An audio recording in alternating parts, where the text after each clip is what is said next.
Never lose a precious memory or critical document again by backing up your Mac to Dropbox with this simple, step-by-step guide. First, ensure you have Dropbox installed on your Mac. If not, download it from the official Dropbox website once installed. Open the Dropbox application from your Applications folder. You'll be prompted to sign in or create a new account if you're already a Dropbox user. Simply enter your email and password to log in if you're new. Follow the on-screen instructions to create your free account. After logging in, navigate to the Dropbox icon in your menu bar, usually at the top right of your screen. Click it. Then click the gear icon and select Preferences. This will open the Dropbox settings. In the Preferences window, look for the Backup tab here. You'll see options to back up your desktop, documents, and downloads folders. Automatically click the Setup Backup button.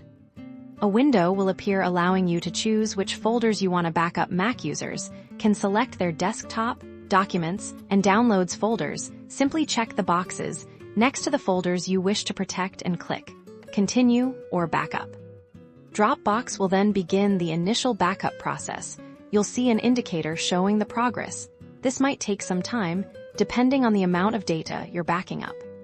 Once complete, your selected Mac folders will be safely stored within your Dropbox. You can access these files from any device with internet access by logging into your Dropbox account online or through the Dropbox app on other computers and mobile devices. Regularly checking your backup status and ensuring your important files are in Dropbox provides invaluable peace of mind, safeguarding your digital life against any unforeseen data loss.